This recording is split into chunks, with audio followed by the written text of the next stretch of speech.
Bueno, el día de hoy vamos a hablar de ciertos textos académicos que dentro de la universidad pues se van a encontrar con ellos, no solamente aquí en comunicación y lenguaje, sino que en las demás materias cabe la posibilidad de que los pongan a trabajar con estos textos, que los trabajos que presenten a estos docentes sea por medio de ciertos textos académicos. Entonces el día de hoy vamos a hablar de manera general de ellos, ya luego tendremos la oportunidad de especificar cada uno y adicional a eso pues haremos algún trabajo o algo para aprender a redactarlos de la manera correcta, de acuerdo a la estructura que está planteada y todo este tipo de cosas y así nos vaya bien, pues no solamente aquí en comunicación y lenguaje, sino en las demás materias cuando les pidan trabajar estos textos académicos, porque como les digo, o sea, todo se articula a las demás asignaturas donde les van a pedir que presenten de pronto un ensayo, que presenten una reseña, que realicen una crónica. Entonces esta va a ser la base para iniciar con ello. Lo primero que debemos saber, perdón, es qué es un texto académico. Entonces, cuando yo hablo de texto, va a ser un conjunto de enunciados, párrafos que me van a permitir dar un mensaje. La clase pasada y las otras clases hemos visto ese concepto de comunicación y de lo que se trata el lenguaje. Bueno, aquí en estos textos que se da de manera, una comunicación verbal escrita, vamos a transmitir un mensaje. Siempre que vamos a escribir, transmitimos un mensaje. Y lo debemos hacer de una manera coherente y ordenada. A medida que vamos viendo la clase, van a ver unas características de acuerdo a esos textos académicos que debemos tener en cuenta. Pero aquí, solo en la definición como tal de texto, menciona ciertas cosas importantes y es que es para comunicar un mensaje, que ese mensaje debe ser coherente, ya les voy a explicar a qué se refiere esa coherencia, y que debe tener un orden que ya está establecido y codificado para ciertos tipos de textos académicos. Cuando yo hablo de la palabra academia o hago énfasis en eso académico, me estoy refiriendo sí, solo sí, a documentos que se dan de manera formal. En este caso son documentos que se producen o que se escriben en la universidad, en el colegio, en centros de investigación. Cuando se hablan, por ejemplo, de otro tipo de texto como informes, también se da en las empresas, se dan informes en las páginas gubernamentales, entonces también utilizan esta clase de textos para dar una información, para comunicar un mensaje. Entonces, dentro de esas características que debe tener un texto, hay dos que son fundamentales, hay otras más que se las voy a mencionar más adelante, pero estas dos son las fundamentales. La primera es la coherencia, que se mencionaba anteriormente en ese significado de texto, y en este caso la coherencia es que todo mi documento debe presentar una estructura que sea secuencial y lógica, que debe ir desde mi título hasta el contenido. Entonces, cuando yo voy a escribir o redactar un texto, mi título debe ser acorde con el contenido de la información que tengo allí. En muchas ocasiones lo que hacemos es que elegimos un título para algún tema o algún trabajo que tenemos que realizar, ponemos ese título, pero a medida que vamos leyendo o investigando información de esa temática determinada que elegimos, ya sea por elección o porque de pronto el profesor nos indicó que debíamos hablar sobre un tema, cuando vamos a buscar la información y empezamos a hacer el desarrollo como tal del documento, nos puede cambiar el enfoque. Y en ese caso, si yo di un texto, perdón, di un título al inicio de mi trabajo, pero cuando empecé a escribirlo me di cuenta de que yo no me iba a enfocar por ese lado, por el que mencioné en el título, tengo que acordarme de modificar ese título. En ocasiones damos ese título que es el primero que se nos viene a la mente o a la cabeza, desarrollamos todo el texto, todo el ensayo, y ya luego cuando uno va a leer, uno dice, bueno, pero es que este título no tiene mucha relación con lo que están mencionando en el contenido. Entonces, desde allí va la coherencia. Desde que mi título sea y exprese lo que tiene el contenido del documento. Aquí en esta parte también es la manera de esas ideas secundarias que van a complementar mi idea general. Yo voy a tratar un tema que es general, pero resulta que de ese tema se pueden desprender ciertas ideas que serían las secundarias, que pueden ser características que acompañen al tema en general que yo elegí.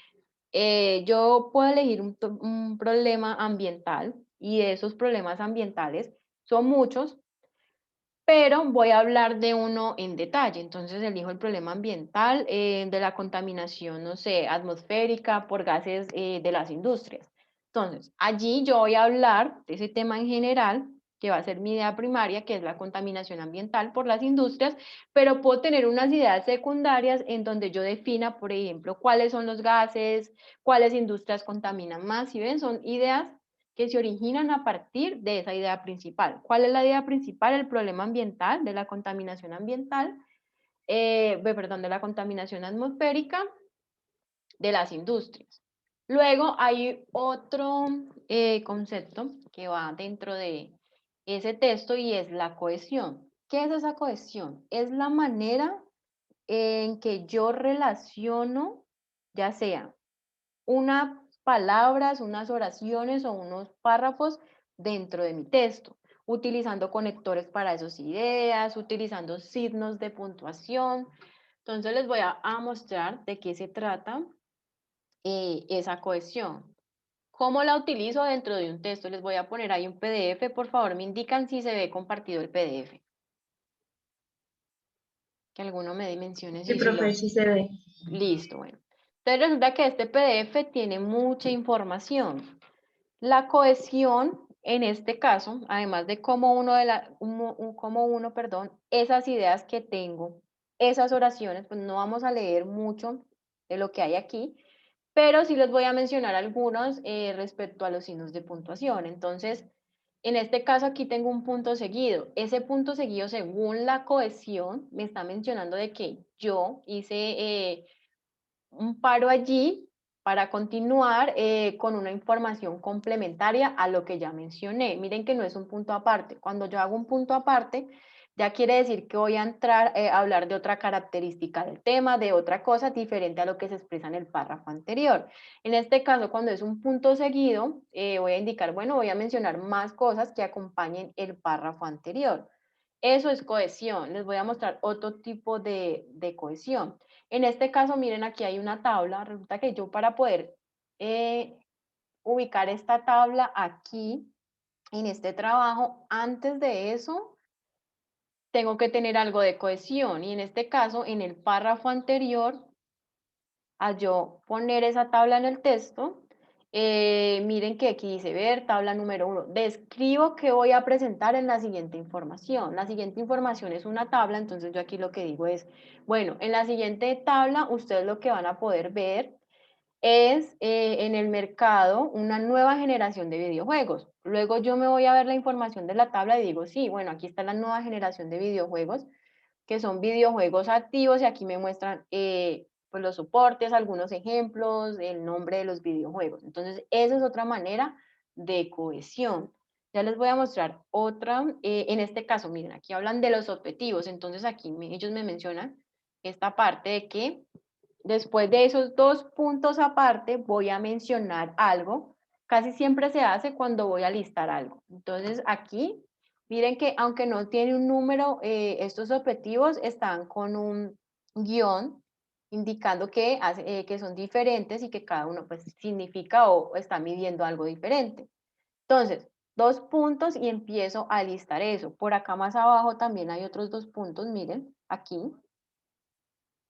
Tengo un párrafo que introduce y con estos dos puntos voy a indicar que va a haber una cohesión con la información que voy a presentar a continuación y que la voy a listar. Pueden ser que esto que presenta a continuación sean características, en este caso ellos mencionan que son criterios de inclusión del tema que se está tratando allí de esos videojuegos. Entonces, empiezan ahí, miren, A, B, C, D. Entonces, eso es la cohesión en un texto. No solamente las palabras o conectores. Miren que aquí cuando yo voy a poner dos puntos, casi siempre pongo esta palabra. Siguientes, los siguientes, el siguiente tema, los siguientes trabajos, los siguientes alumnos, dos puntos. ¿Por qué? Porque esta palabra en cohesión me está indicando que a continuación voy a mencionar algo que probablemente lo voy a encontrar de forma listada. ¿Listo? ¿Les quedó claro a qué se refiere esa cohesión y para qué se utiliza dentro de un texto? Bueno, desde que no me pregunten nada, asumo que todo les quedó totalmente claro o al revés, que no entendieron absolutamente nada. Espero que sea lo primero. Bueno, pues, los textos académicos se consideran un documento que se producen, como les dije anteriormente, en un marco institucional, universidades, colegios o centros de investigación. Esos textos académicos tienen un propósito y ese principal propósito es difundir conocimiento, que la persona que tanto yo cuando lo estoy escribiendo como autor, construya conocimiento, o sea, algo nuevo, aprendí algo nuevo de lo que leí, como también la persona que va a leer ese documento también aprenda algo nuevo. Entonces, el principal propósito de todos esos textos académicos, sea un informe, sea un ensayo, sea una relatoría, sea una crónica, sea una reseña, es difundir conocimiento. En el trabajo que ustedes hicieron anteriormente del periódico, ustedes ahí estaban difundiendo eh, cierta información que era de un medio de comunicación, pues como los periódicos, entonces ustedes difundían, habían cosas que yo creo que muchos cuando hicieron la presentación no conocíamos, no sabíamos de datos, de fundaciones, de muchas cosas, y lo aprendimos de esa manera. Entonces, el texto siempre va a tener esa función de difundir conocimiento de algún tema en general. Bueno, para poder yo redactar un texto, debo tener en cuenta y difundir ese conocimiento de la manera correcta, debo tener en cuenta estas tres cosas. Lo primero es un análisis. Ese análisis va a decir, bueno, yo quiero elegir cierto tema de investigación porque me parece chévere, tengo afinidad con ello, es interesante, es un tema que se está trabajando en la actualidad. Lo primero que debo hacer antes de elegir y decir si este es el tema que yo voy a tratar en mi trabajo, es ir a internet a buscar qué tanta información hay de ese tema y empezar con ese análisis. Bueno, encontré mucha información, encontré poca información, ¿será que lo puedo enfocar mejor en otra parte del tema? ¿No lo hago tan amplio? Estoy partiendo de una situación que es un problema, quiero darle una solución. Tengo que hacer un análisis muy profundo de esa información que voy a consultar y lo que puedo trabajar. Lo segundo es una reflexión y esta reflexión ya va más a esa parte de decir, bueno, yo ya elegí este tema, encontré la información suficiente, pero ¿en qué me quiero enfocar realmente? ¿Quiero hablar del todo el tema de una manera muy detallada o simplemente voy a mencionar muchos puntos de allí, pero voy a ser específico solamente cierto punto que a mí me interesa, del que más encontré información? Entonces vuelvo otra vez a ese ejemplo de los problemas ambientales. Los problemas ambientales son muchos, o sea, hay en el agua, de residuos sólidos, hay en la atmósfera, hay unos que se enfocan más, por ejemplo, a la deforestación, que va en la parte como de los árboles y el suelo. Otros se enfoca más en la parte del suelo de la minería. Entonces, miren, si ves, es un tema muy amplio esos problemas ambientales. Y dependiendo del texto académico, yo voy a decir, bueno, yo voy a hablar de manera general cuáles son los problemas ambientales, por ejemplo, de Colombia, y los menciono todos y ya, y no doy como una información detallada. Pero ya luego en esa reflexión digo, no, a mí me interesa, los menciono todos, pero a mí me interesa el tema de esos problemas ambientales en la industria. Entonces voy y busco información en la parte industrial. Allí va ese punto de la reflexión, a qué es lo que voy a trabajar y cómo lo voy a trabajar dentro del texto académico. Luego está la parte de la investigación y ya es lo que va más allá. Y aquí lo que voy a hacer es buscar mucha información en Internet, si es el caso, o por ejemplo, si yo estoy realizando una investigación que ya es en campo, que es lo que les va a tocar a ustedes apenas están iniciando, pero cuando sean ingenieros o estén haciendo esa práctica de ingeniería industrial allá en el último semestre, les va a tocar mucho eso de investigación, les va a tocar ir a las empresas, recolectar datos e información y con eso realizar su investigación. Entonces, aquí pasa exactamente lo mismo. En este caso, en muchas ocasiones lo que les toca hacer es buscar pues en internet lo que ya hay, pero entonces es leer, investigar y llegar a una conclusión, llegar a resolver, si planteé un problema, a resolver ese problema. Listo, entonces por acá les voy a mostrar otra vez esta imagen de comunicación, de ese concepto de comunicación. ¿Por qué? Porque un texto que se redacta de manera verbal y es escrita, también se maneja todo ese concepto de comunicación. Va a estar el emisor, que soy yo quien escribe el documento. Luego va a haber un canal de cómo voy a compartir esa información, lo que yo estoy escribiendo, pues el mensaje que es lo que transmito, que quiero que la otra persona entienda de eso que va a leer, y el código, pues la manera del lenguaje que voy a utilizar para que también esa persona entienda. No sé si les mencioné anteriormente, pero algo muy importante de hacer un trabajo, de un texto, es no es solamente es que yo lo entienda, sino que también la persona que está leyendo ese documento lo entienda. Incluso escribo más para la otra persona que para mí. Muchas ocasiones yo tengo conocimiento del tema y como tengo conocimiento del tema, omito ciertas cosas que pueden ser importantes al momento de escribir el texto. Entonces, el tipo de lenguaje debe ser accesible y común por eso mismo. Y no estoy escribiendo solo para mí, tengo que pensar en la otra persona. ¿Será que esta persona, si se mencionan conceptos desconocidos, los entenderá? ¿Será que sí es accesible en Internet? Que si yo no le menciono el significado de esos conceptos, ella o esa persona busque en Internet y de una encuentre el significado y entienda de qué le estoy hablando. Tengo que fijarme en todo eso. Que sea común es exactamente lo mismo, que esa persona entienda lo que yo le quiero decir con lo que estoy escribiendo, que si yo voy a utilizar cierto código, pues entonces tratar de que sea un código de lenguaje que la otra persona pues entienda. Si mi código es el español y a quien voy a dirigir el trabajo pues también entiende español, entonces lo hago de esa manera para que le quede un poco más fácil. ¿Listo? Hay ciertas características que se deben tener en cuenta en todos estos textos académicos. Nunca las tenemos presentes cuando escribimos y por eso en ocasiones presentamos trabajos y los profesores nos dicen, no, es que eso no está bien, no está de la manera correcta, es que ustedes copiaron y pegaron tal cual, es que ahí está mencionando lo que ustedes piensan y creen, pero no van a internet a buscar qué han hecho otras personas con esos textos. Entonces, la primera característica es que debe ser intertextual.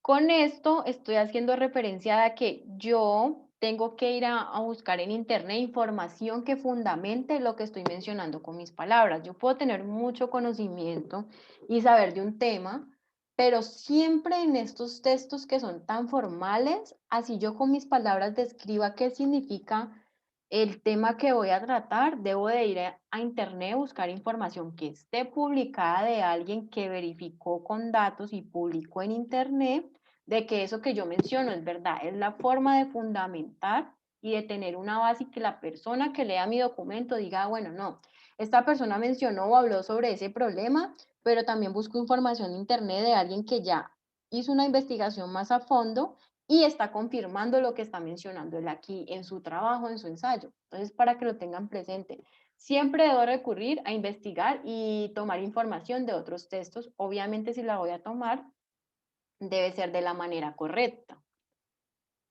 Deme un segundito. Por acá me están, creo que haciendo una pregunta. Ah, bueno, listo. Lo otro es que se produce en un contexto científico académico, como les mencioné anteriormente, pues se da en universidades, centros de investigación y en colegios. Y dependiendo si es un informe, pues también se dan en empresas. Comunica resultados.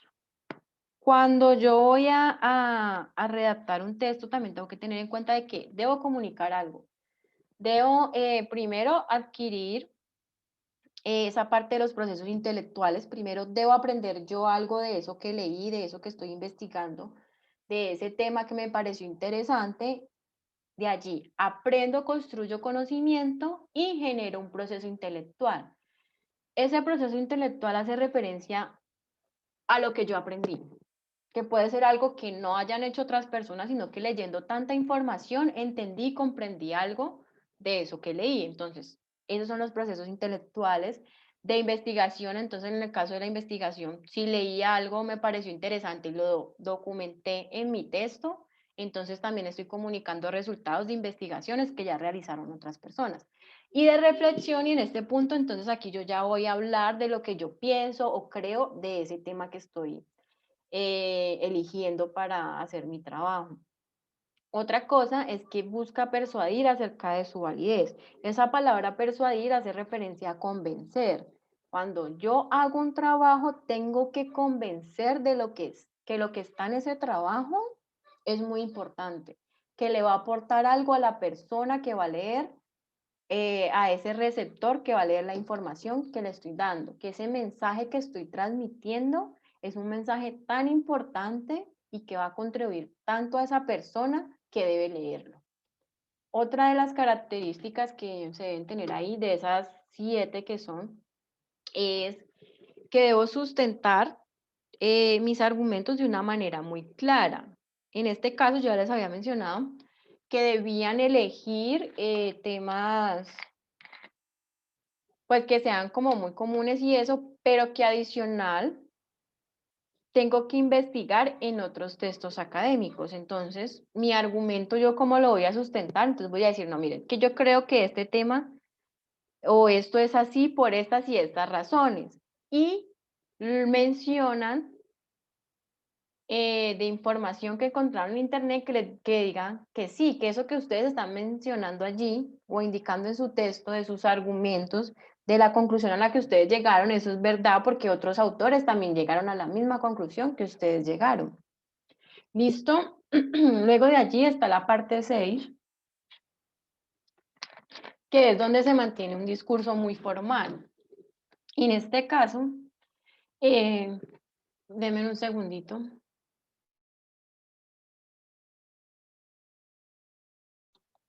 Ya aquí en este caso, entonces se mantiene un discurso más formal y se emplea terminología acorde al área temática. Entonces yo obviamente, como voy a hablar de un tema específico, pues sí voy a mencionar el problema ambiental de los gases de efecto invernadero, pues la terminología va a ser acorde a esa área temática. Voy a hablar qué son los gases de efecto invernadero, cuáles gases existen y todo este tipo de cosas. Y la parte número 7, la característica número 7, y que no se les debe olvidar porque en muchas ocasiones cometen errores en los trabajos por esto. Debe seguir un orden lógico. Ya todos los textos académicos están configurados y codificados con un orden y que ese orden no se puede modificar. Si un ensayo dice que primero debe ir una introducción, que luego debe de ir el desarrollo y al final debe de ir la conclusión, pues yo cuando vaya a escribir ese ensayo tengo que tener en cuenta de que el orden debe ir de esa manera, que primero no me puedo saltar partes de esa estructura, o sea, si me dice que son esas 3 partes, pues entonces tengo que incluir introducción, desarrollo y conclusión en el ensayo.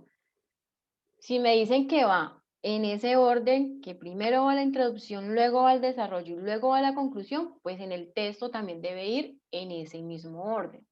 Para que lo tengan presente, porque en muchas ocasiones o emiten partes de las estructuras y por eso los profesores les dicen que ese trabajo que entregaron no está de la manera correcta, o lo otro es que modifican el lugar donde debe ir cada parte, para que lo tengan presente y no realicen eso. Yo les voy a ir indicando clase a clase cuando veamos cada uno de los textos de manera más detallada, cómo deben redactarlos, cuál es la estructura y el orden en que va. Entonces, el primer texto académico es el informe. Este se utiliza más que todo para las empresas o en el caso de la universidad para presentar informes de laboratorios. Cuando ustedes hacen prácticas de laboratorio, siempre los docentes les dicen, bueno, de este laboratorio tienen que hacer un informe con ciertas características. Y eso es un texto académico que está pues aquí como tal establecido en la universidad o en las empresas pues también se ve mucho. ¿Qué es un informe? Entonces aquí yo voy a describir acciones, procesos, métodos que se van a llevar a cabo de acuerdo a una labor que yo voy a realizar. Es muy teórico, práctico, porque allí en ese informe voy a describir lo que logré con la práctica que realicé. Existen varios tipos de informe y dependiendo de lo que a mí me pidan que presente en ellos, asimismo pues voy a elegir uno de estos. Se puede dar el caso que me digan, no, es que presentar un informe final, entonces en ese informe final yo ya voy a incluir este informe expositivo, otro demostrativo y el interpretativo que me van a llevar a generar un solo trabajo o un solo documento de una manera muy completa, pero se puede dar el caso en donde no me exijan que sea un informe final, sino que sea la primera parte, entonces me dicen, no, debe ser un informe expositivo. Hoy realizamos una práctica de laboratorio, se les entregó una guía, esa práctica de laboratorio va a durar 3 clases y la vamos a ir trabajando poco a poco porque si vamos a mezclar, no sé, ciertas sustancias, se requiere de tiempo, la sustancia debe permanecer, no sé, 8 días allí para poder seguir trabajando y al final elaborar un producto.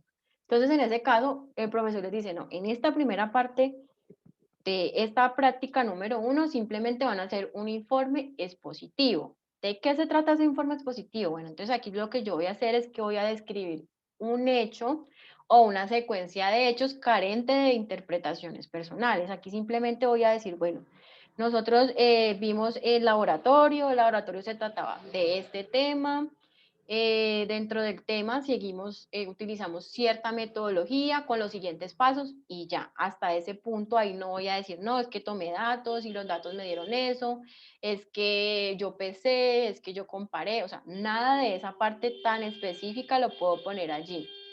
¿Listo? Luego está el demostrativo o investigativo, en este caso ese informe demostrativo va un poco más allá. Les voy a hacer una pregunta. ¿Alguien sabe qué es una hipótesis? ¿Qué significa esa palabra de hipótesis? No Eh, tienen. No es como una idea. es ¿Qué más como creen que puede ser una hipótesis? es como plantear una teoría sobre algo. Es como plantear una Como teoría una sobre algo, suposición, ¿no? Sobre algo. una suposición. Bueno, entonces lo que dijeron las 3 personas que participaron están muy acertados. Una hipótesis va a ser eso que mencionan allí. Puede ser plantear algo, una suposición sobre una teoría que yo tengo. Normalmente siempre esta suposición o esa teoría que planteo es para dar solución a algo. Siempre es para dar solución a algo. Entonces les voy a poner un ejemplo. Yo tengo un problema en Cali o hay un problema que se presenta en la parte de la contaminación por sólidos. Eh, y esos residuos sólidos pues son arrojados a la calle y se ve mucho eso en Cali. La hipótesis que yo voy a plantear para dar una solución a esos residuos que se ven acumulados en la ciudad de Cali es la siguiente. Yo digo, no, bueno, es que yo creo que si se ponen más puntos ecológicos o pues, esos puntos ecológicos son tarros de basura en la ciudad, entonces las personas van a depositar la basura ahí y no la van a tirar al suelo. Esa es mi hipótesis, eso es lo que yo creo que si poniendo esos tarros de basura, aumentando la cantidad en la ciudad, se va a disminuir la contaminación por esos sólidos que están arrojando las personas a la calle. Entonces, si es una suposición, una idea que yo tengo de una teoría, de un razonamiento, pero solo compruebo si eso es verdad o no cuando yo lo ponga en práctica. O sea, es algo que yo creo, que yo pienso, que estoy suponiendo, pero ese razonamiento, y les voy a hacer también como énfasis en qué significa un razonamiento, porque la hipótesis es exactamente eso, es una suposición que yo tengo con base a un razonamiento que yo tengo en mi cabeza para solucionar un problema. Entonces, ¿qué es un razonamiento? Es la capacidad que el ser humano tiene para resolver problemas, y por eso les digo, las hipótesis giran alrededor de resolver problemas. O sea, una hipótesis siempre es para resolver un inconveniente, un problema, una situación, una investigación que estoy haciendo sobre un tema, pero que gira alrededor de un problema. Entonces, eso es una hipótesis. No sé si a todos les quedó claro a qué hace referencia el plantear una hipótesis. O si alguien tiene una duda, vuelvo otra vez y le explico con otro ejemplo. Si no, pues continuamos con la clase. Bueno, creo que a todos les quedó muy claro. Aparte de yo presentar esa hipótesis, que es esa solución a ese inconveniente, lo que voy a hacer es que voy a utilizar ciertas metodologías para poder demostrarla y tener una conclusión de decir, bueno, ese razonamiento que yo tenía de algo que creía, sí fue cierto porque yo lo llevé a campo, yo establecí esos puntos ecológicos en la ciudad de Cali y los habitantes muy juiciosos todos depositaron la basura allá. Y esa va a ser mi demostración y mi conclusión porque lo realicé. Pero también en esas conclusiones se puede dar el caso de decir, no, o sea, pues yo lo quería demostrar por medio de poner estos puntos ecológicos en toda la ciudad, más puntos de estos ecológicos, pero al final en mi conclusión me di cuenta de que esa no era la solución. Tal vez la solución no es poner más puntos ecológicos o establecer esos tarros de basura, sino que la solución puede ser hacer educación ambiental, para que las personas sean conscientes de que no deben arrojar la basura a la calle, así no tengan el tarro ahí o si lo tengan. Entonces, eso es lo que yo voy a hacer en un informe que es demostrativo o investigativo.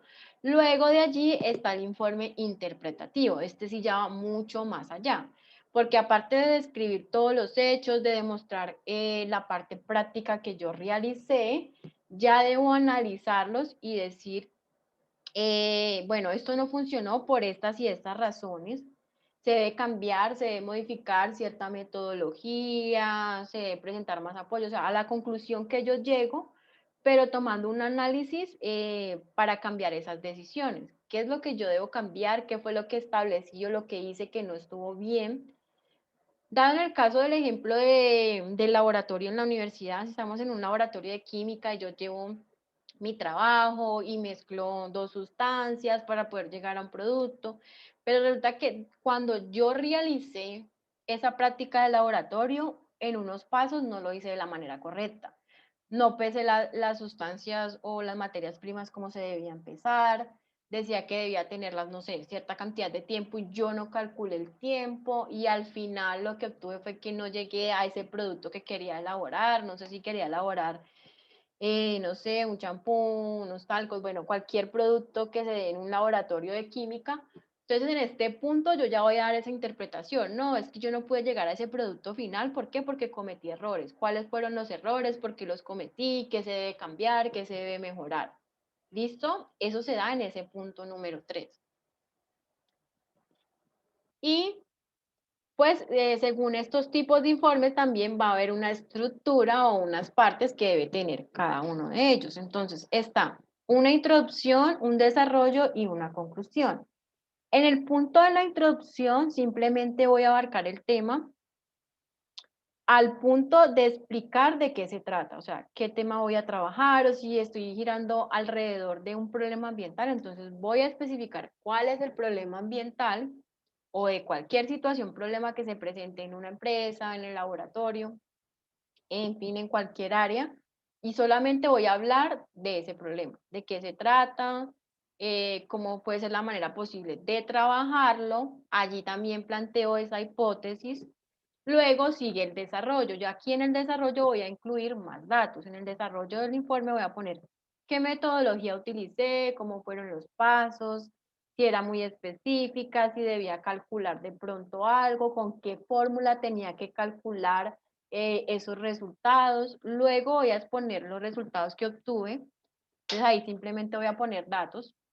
Si medí algo en campo, si estoy haciendo un laboratorio de física y me tocó tomar medidas, no sé, de tiempo, de velocidad de algo, entonces allí voy a poner cuáles fueron los datos que tomé, los expongo y adicional a eso hago un análisis, explico por qué se comportaron esos datos de cierta manera, por qué no fueron los correctos y pongo todo eso ahí. Y al final está la conclusión y aquí pues ya se puede hacer un análisis más profundo de los resultados y simplemente mencionar a lo que yo llegué en mi trabajo, o sea, qué fue lo que logré, lo que alcancé, lo que no alcancé a lograr, lo que hice mal, y eso va a ir en esa parte del párrafo de la conclusión. Luego, aquí hay otro tipo de texto académico, esta es la reseña, y esta reseña tiene algunas características pero la principal es informar de algo. Puede ser de una obra literaria, de un producto cultural, de un video, de una película, de una canción que yo escuche, de una noticia que yo vea por televisión o la escuche por radio. Entonces aquí yo lo que voy a hacer es informar y valorar con ideas y argumentos eso que yo vi, leí, escuché. Y también hay varias clases de reseña. Luego vamos a trabajar pues sobre una reseña y les va a tocar hacer una reseña de una película que más adelante vamos a ver. Pero entonces, los tipos. Estos son como los principales tipos de reseña que van a ver aquí en la universidad. Casi siempre todos los profesores pueden hacer reseñas informativas, críticas analíticas y muy poco las literarias, pero pues en ocasiones los hacen leer libros o novelas que tienen que ver con esa parte del género literario. Entonces, la primera, que es la informativa, tiene como fin divulgar un contenido. En este caso, yo no voy a ir más a fondo, sino que simplemente me veo la película, me escucho la noticia, me veo un cuento, me leo un cuento, una novela, y voy a divulgar qué fue lo que leí. Y es una lectura superficial y general, no voy a hacer un análisis ni de cómo escribe el autor, ni de mucha información de quién es el autor, cuándo nació, de su biografía, de si siempre el género que utiliza es el mismo género de ciencia ficción. O sea, es algo muy superficial donde simplemente voy a decir el nombre de lo que me leí y de qué se trataba. Cuál era el contenido y de qué se trataba de una manera muy general. Luego hay otro tipo de reseña que es la crítica y analítica. Entonces esta sí ya habla en más detalle porque aparte de informar lo que yo leí, también valora las obras o la película. En este caso yo ya voy a evaluar el contenido de la película, voy a decir, bueno, la película, si me dio una película que es de ciencia ficción, entonces ahí voy a buscar quién escribió esa película. Ese autor de esa película siempre trabaja el mismo género de ciencia ficción, los temas siempre son los mismos, qué ha pasado por su vida, en las películas siempre se ve reflejado su pensamiento crítico, la posición política en la que está, bueno, muchísimas cosas, ya hago un análisis más profundo, desde el autor de ese texto o obra que leí o película que vi hasta el contenido. Entonces ya en el contenido pues también voy a decir, no, es que me gustó por estas y estas razones, es que no me gusta, es que el autor debería mencionar más las palabras más en detalle, es que me leí, no sé, una novela, pero mencionaba palabras demasiado extrañas y en ninguna parte definía qué era eso, entonces eso lo volvió aburridor, es muy monótona, se confunde mucho los tiempos porque está en presente, pasado y futuro, pero luego se vuelve al pasado y luego al presente y confunde mucho a la persona que está leyendo. Entonces allí yo puedo hacer todo este tipo de críticas y analítica del texto que estoy leyendo. Y la última es la reseña literaria, aquí ya voy a exponer y a evaluar aspectos más importantes, pero como lo dice allí, en literatura. Va más enfocado a obras de teatro, cuentos, novelas y todo lo que tenga que ver con el producto cultural. Listo, para que tengan ahí como presente la diferencia entre esos tres tipos de reseña. Hay una estructura para las reseñas, esta que está aquí es más la estructura para la reseña que es crítica o analítica porque es la más completa, esta reseña y es la que vamos a ver en la clase, luego les voy a explicar más detalladamente cada punto, pero bueno, debe llevar un título, también debe llevar una ficha técnica o encabezado, en este punto se suelen confundir porque piensan que esa ficha técnica o encabezado es de ustedes que están escribiendo esa reseña, no. La ficha técnica que va al inicio, y para que también lo tengan presente cuando yo escribo la reseña, no voy a poner así sea un trabajo que le voy a entregar a mi profesora, no voy a poner una página de presentación. No, allí no van a ir mis datos, no va a ir una página de presentación. La manera correcta de iniciar la reseña y el trabajo de la reseña es con el título del tema. La ficha técnica hace referencia es al autor del documento que yo leí. Recuerden que para yo realizar una reseña me tengo que leer un documento, tengo que verme una película, tengo que escuchar una noticia Y lo que voy a hacer allí es poner esos datos de la persona que escribió el libro, de la persona que escribió la película, la persona que escribió la novela, entonces ahí pongo su nombre, si es un libro y tiene editorial, pues el editorial, el número de las páginas de la novela que yo me leí, del cuento, el lugar donde lo publicaron, el año de publicación, todo este tipo de cosas que van dirigidas al autor. Luego, debo hacer un resumen del texto. Ese resumen debe tener ciertas características, debe tener antecedentes del autor, o sea, una pequeña bibliografía de que me hable de la persona que escribió esa obra. La finalidad de la obra, entonces ahí voy a indicar esa obra, con qué fin la realizó este autor, qué describía y todo este tipo de cosas, y un resumen del contenido. Es un resumen que es muy detallado, o sea, no se pueden extender mucho, entonces también deben elegir qué cosas pueden incluir en esa parte del resumen. Luego va a seguir el comentario crítico o argumentado. Allí dice que es un juicio valorativo personal, positivo o negativo. En este caso, yo puedo hablar de lo que yo pienso y creo sobre lo que yo leí o vi, pero dice argumentado. Y cuando me habla de argumentos, me menciona que yo debo referirme a lo que otras personas han investigado y han hecho sobre ese mismo tema para respaldar mi opinión. O sea, yo no puedo decir, no, es que esta novela no me gustó porque sí. No, es que no me gustó porque no. Es que a mí me parece tan aburrida la ciencia ficción. O sea, no, si le parece aburrida la ciencia ficción, mencione por qué le parece aburrida. Porque algunos autores han mencionado que es muy subjetivo, es muy emocional, se va fuera de la realidad, no está en lo que realmente deberíamos vivir, y de esa manera explicar el por qué a mí no me gusta, no simplemente decir por qué no, porque sí, sino que tiene que ser argumentado ese por qué sí o por qué no te gusta. Luego las conclusiones y al final voy a poner mis datos. Yo quien escribo la reseña, entonces ahí voy a poner mi nombre, el apellido y mi correo electrónico, para que lo tengan presente, que lo primero en el encabezado va la información de quién escribió el texto base para la reseña que yo voy a redactar y que solo al final de ella van mis datos. Otro de los textos académicos, y con este se van a encontrar mucho en la universidad. La mayoría de profesores les gusta ponerlos a ustedes a hacer ensayos. Entonces, un ensayo es un texto que va a exponer también mi opinión e interpretación personal, va a analizar un tema, y allí se predomina lo personal y subjetivo. Lo subjetivo también va muy enlazado a esas emociones, a lo que yo creo y lo que yo pienso, pero también los ensayos deben tener argumentos, no decir por qué sí, por qué no, sino que debe ir mucho más allá.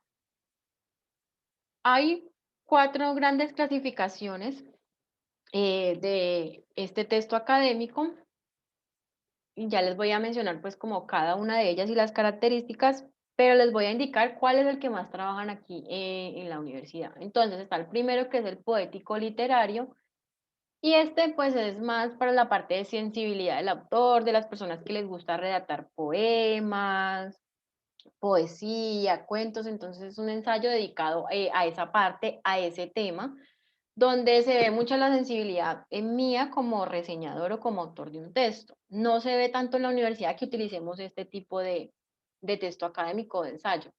Luego tenemos el segundo ensayo, que es un ensayo de exposición de ideas. Aquí en este caso voy a comunicar ideas, voy a ir al punto de comunicar ideas, pero solo y solo sí puede ser en estas 4 áreas temáticas: política, filosofía, ciencia y en la parte social. Entonces, si yo elijo hacer un ensayo de exposición de ideas, esas exposiciones de esas ideas se deben hacer solo en estas 4 áreas temáticas.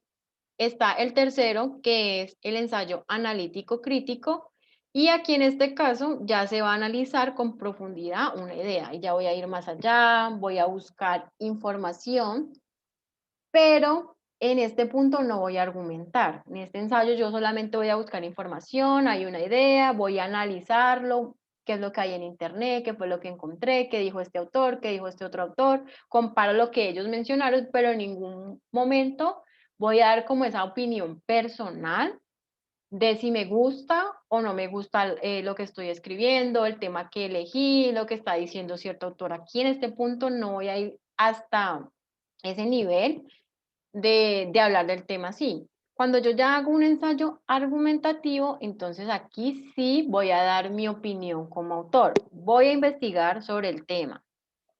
Menciono la información que encontré en internet, en otros textos académicos, lo pongo en mi ensayo argumentativo y adicional de que lo pongo allí, ya puedo dar mi opinión, ya puedo decir, estoy de acuerdo con lo que menciona este autor por estas y estas razones, no estoy de acuerdo, concuerdo más con lo que dice esta otra persona, estos otros autores.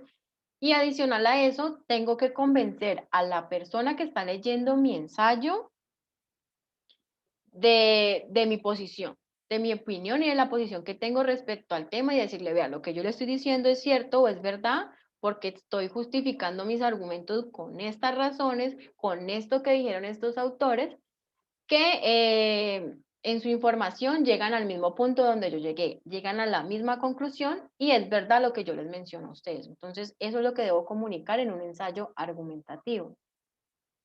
En la estructura del ensayo, entonces debe tener un título, pues que debe tener el tema a tratar, que siempre debe guardar relación con el contenido.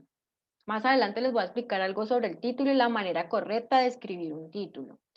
Luego tenemos la parte de la introducción, entonces en este punto lo que voy a hacer es cautivar al lector, es lo primero que el lector va a leer y va a decir, bueno, este tema a mí me parece interesante, lo que expone este autor de este ensayo en su introducción es tan interesante que voy a seguir leyendo todo el ensayo y lo voy a leer hasta el final.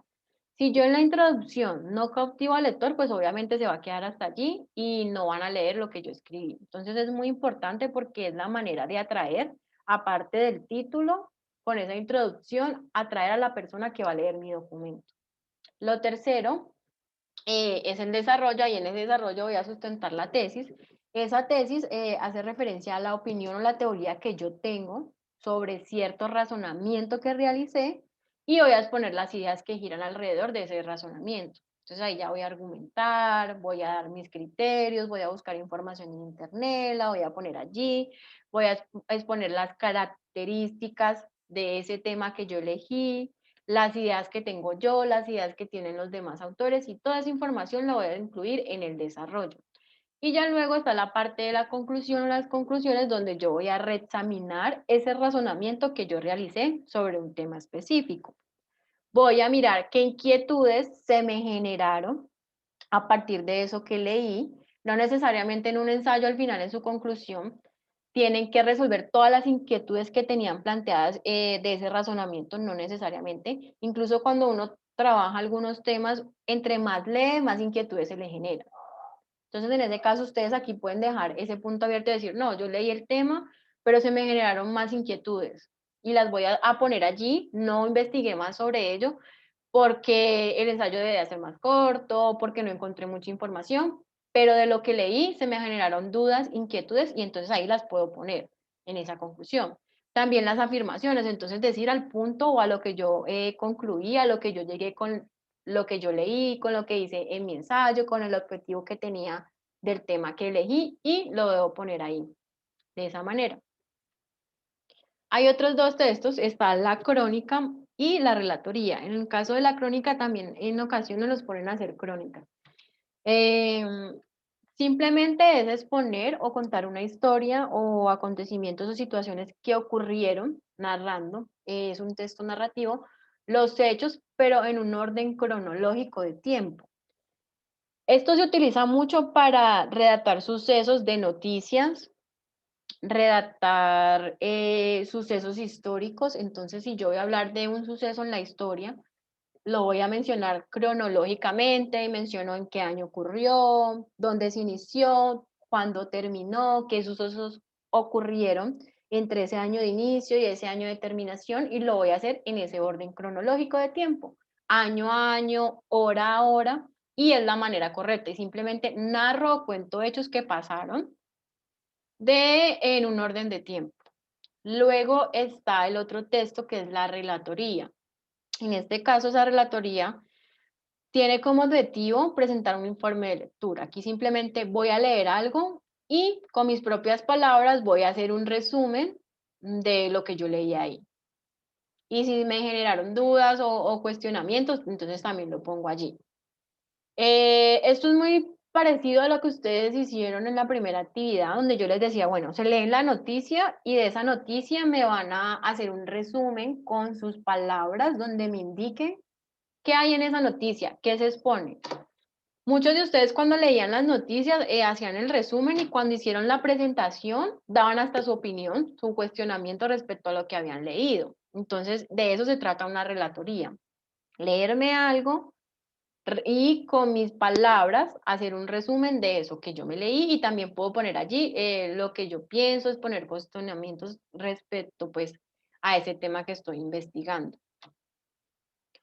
Este que está aquí es otro texto académico, este sí es un texto muy completo que incluso reúne muchos de los demás textos académicos que les presenté.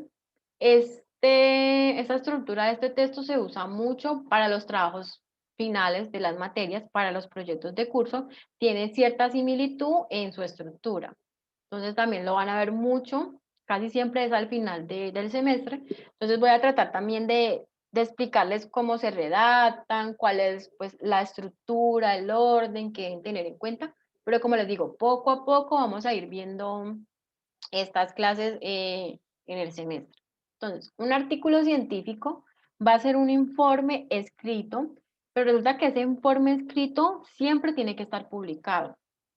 Esto se encuentra en revistas científicas en internet, donde investigaciones muy amplias, por ejemplo, de un trabajo de grado que tiene 60 páginas, que es algo muy detallado y es muy amplio, yo digo, bueno, esto para mí es importante y tomo la decisión de publicar esto en internet, en una revista científica, pero resulta que en la revista me dicen, no, o sea, la investigación o lo que usted va a publicar aquí puede ser de máximo 15 páginas, 20 páginas. Entonces, en ese caso, lo que yo voy a hacer es que ese artículo científico va a ser un resumen de la investigación más amplia que hice de mi trabajo de grado, pero lo voy a exponer en 20 páginas. Entonces, es un resumen de una investigación amplia y adicional de que es un resumen, esto sí va a estar publicado en internet y en revistas. Y en ocasiones, personas van a tener que pagar para poder ver esa información que yo tengo publicado, porque hay revistas en donde esos artículos pues no están en disponibilidad, no son gratuitos, sino que para poder acceder a información tenemos que pagar. En la estructura, entonces, como les dije, es mucho más compleja, luego la vamos a ver muy detallada, pero entonces debe tener un título que debe ser corto, claro, con ciertas características en la cantidad de palabras que debe llevar. Debe tener autores o autor, si una sola persona lo escribe. Debe llevar un resumen con ciertas características, algo que se llama palabras claves. Debe tener una introducción, pero resulta que esa introducción tiene también una estructura muy detallada. Miren que se divide en varias partes, entonces pues más adelante se nos da el tiempo, lo van a ver también de esta manera en cada una de esas partes y les voy a explicar. Solamente es algo como muy superficial. Van a tener unos materiales y unos métodos, van a tener unos resultados, una discusión, una conclusión y una tabla de bibliografía. Entonces, como pueden ver, es un texto demasiado completo y que de esta manera se trabajan un poco los proyectos de curso. Bueno, ahorita vamos a hacer un ejercicio, aquí hay unas palabras. En este caso, yo sé que a la mayoría se nos dificulta, yo ya lo aprendí después de practicarlo y practicarlo, pero en muchas ocasiones se nos dificulta cierto tipo de palabras porque son muy parecidas. En esta ocasión, pues traje este ejemplo del hay, ahí, hay, allí y ahí. O sea, incluso en la pronunciación es muy similar, solo difiere, por ejemplo, ese ahí del lugar que está de segundo, porque tiene el acento allí en esa última I. ¿Listo? Y lo mismo el allí que acabé de mencionar, este también. Entonces se diferencian un poco en su pronunciación. Si no hacemos esos acentos, vamos a pensar cuando lo hablamos que hacemos referencia a cualquiera de ellos. Les voy a poner ahí como unos ejemplos y luego hacemos una actividad. Entonces, el primero, que es el I, con H ahí adelante, y esa Y hace referencia al verbo haber. Entonces, para dar un ejemplo aquí, voy a decir que en este momento hay 31 estudiantes viendo la clase de comunicación y lenguaje 1, ¿cierto? Entonces estoy refiriéndome al verbo haber, que hay estudiantes aquí, están conectados en Zoom, y hace referencia a eso, como les digo, al haber. Luego está el ahí con esa H intermedia, se refiere a lugares, pero miren que acá abajo, en la palabra de allí, también dice que se refiere a lugares. Les voy a decir cuál es la diferencia entre el ahí y el allí. Cuando yo utilizo ese ahí, estoy mencionando es un lugar, pero es un lugar que está algo lejano. Si ese lugar está algo lejano, simplemente si me estoy expresando con una persona, le puedo ir, la tengo al frente, me pregunta, no, ¿a dónde dejaste las llaves? Entonces yo le señalo y le digo, ahí, le estoy señalando el lugar, que las dejo ahí encima de la mesa, él me está viendo, no tengo necesidad de mencionar cuál es el lugar, porque es un lugar que está muy cercano a los dos que estamos entablando la conversación. Entonces, en ese caso se utiliza ese ahí con esa H intermedia.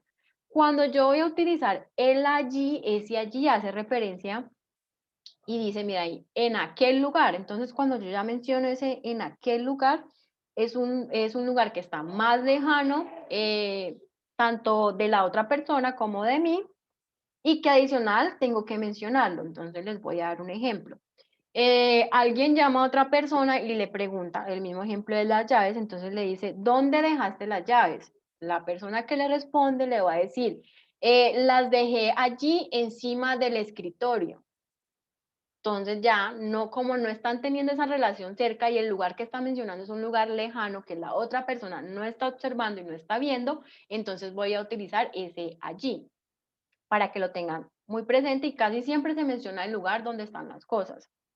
Y el último que están viendo allí, pues no existe. Y bueno, y este que está aquí, que es sin H, es uno de exclamación. Entonces, cuando yo me golpeo, entonces menciono ese ahí de que me dolió, o ay, porque eres así, para exclamar un sentimiento, un dolor, algo que yo pienso, utilizo esto.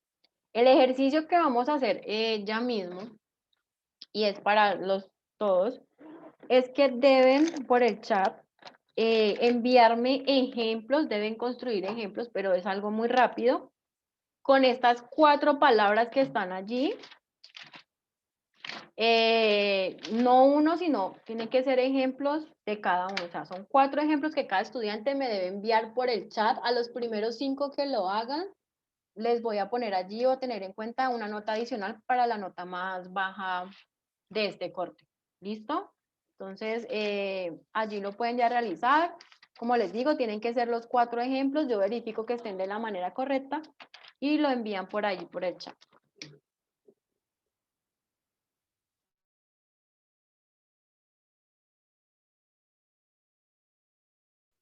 Profe,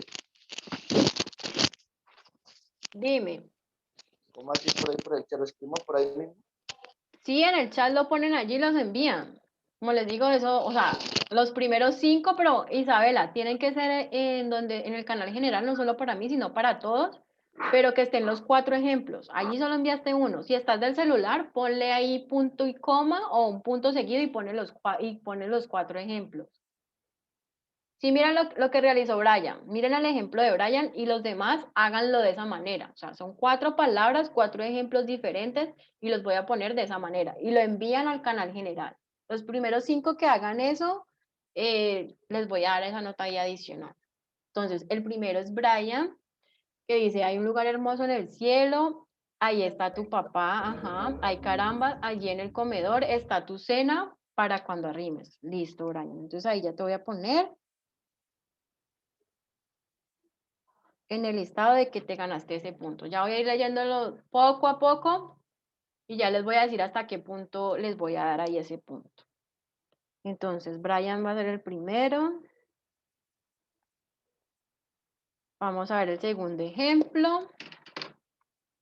El segundo ejemplo es de Sebastián, pero vamos a ver si está de la manera correcta. Ahí está el bolso, ay, qué alegría, hay muchas flores y te faltó un allí, Sebastián.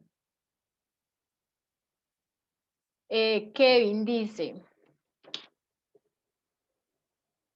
ahí en el centro hay un banco, hay 25 personas en esta casa, allí está mi familia y te faltó uno. O espérate, yo miro a ver si están todos.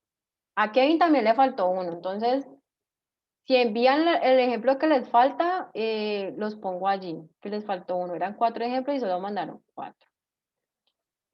Jan dice, hay una serpiente en mi bota, ahí está mi moto, ay, qué felicidad, les falta todavía uno, les falta el allí, miren qué ejemplo les falta y lo envían.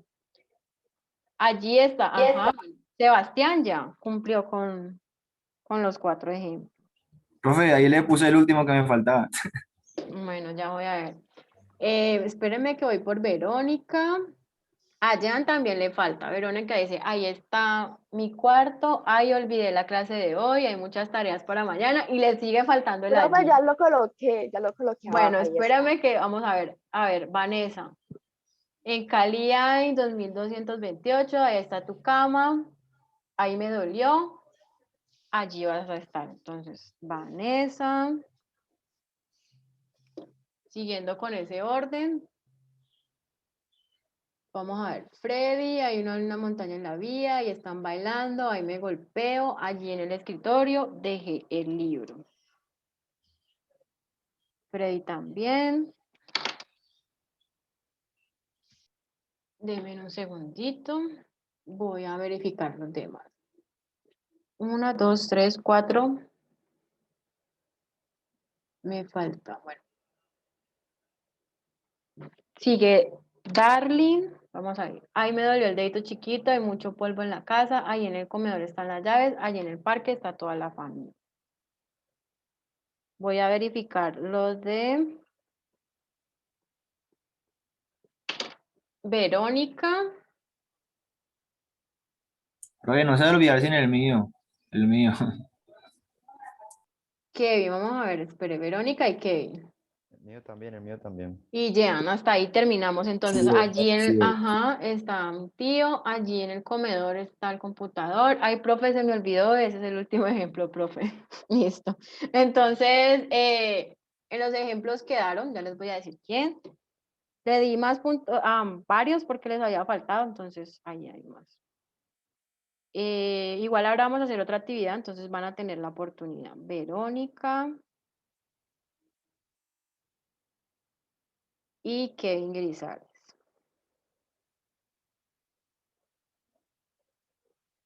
Bueno, continuando, aquí hay algo de la coma que también se nos olvida, incluso no sabemos cómo se debe usar de la manera correcta.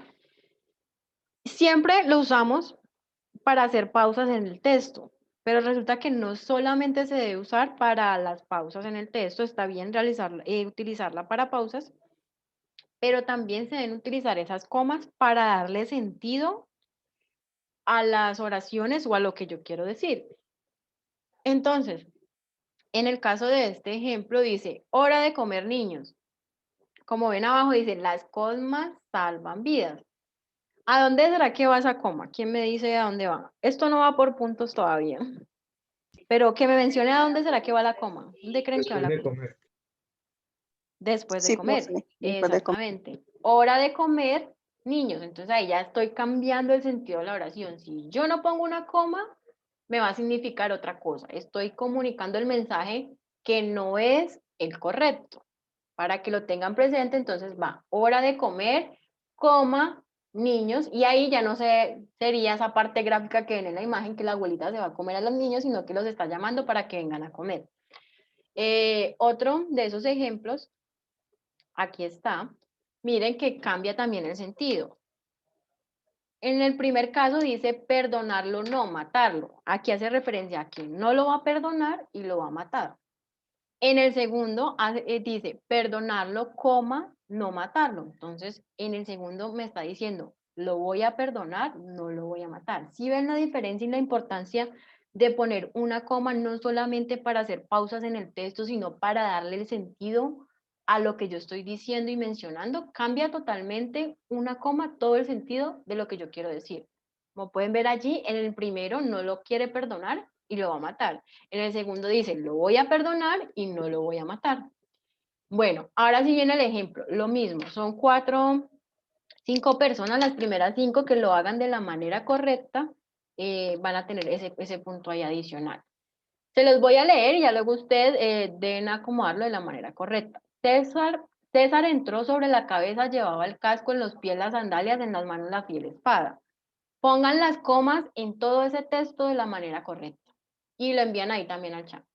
Los primeros 5 que lo hagan de la manera correcta van a tener allí el puntaje. Que sean diferentes a los que ya lo hicieron ahorita para darle la oportunidad a los demás.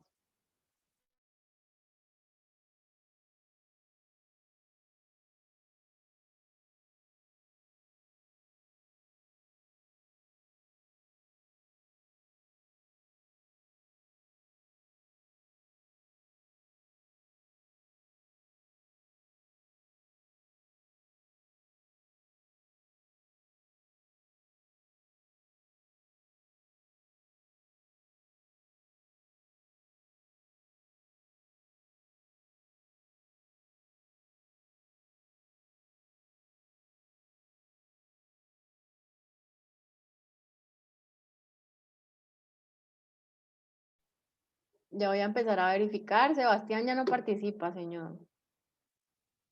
Tienen que ser diferentes a los que participaron ahora.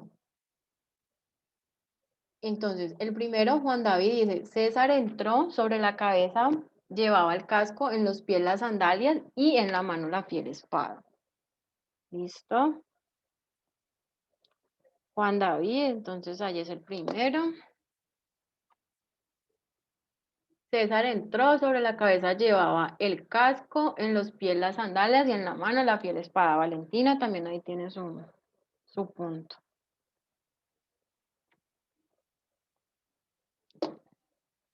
Vamos a ver quién más. Isabela. César entró, sobre la cabeza llevaba el casco, en los pies las sandalias y en la mano la fiel espada.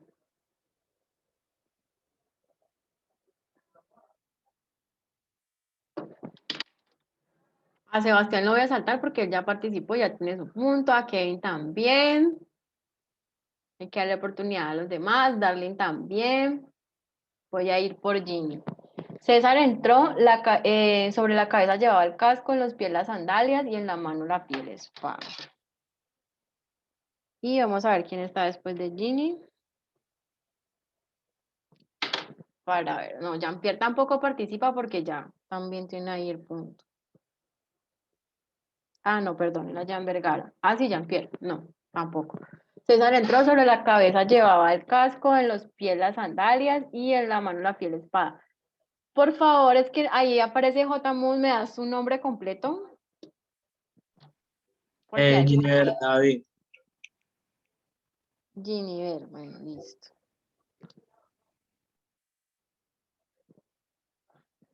Bueno, entonces hasta ahí ya, hasta Giniver, 1, 2, 3, 4, 5, están los puntos de esta actividad. No sé si tengan alguna duda. Si no tienen ninguna duda, entonces hasta aquí llega la clase del día de hoy.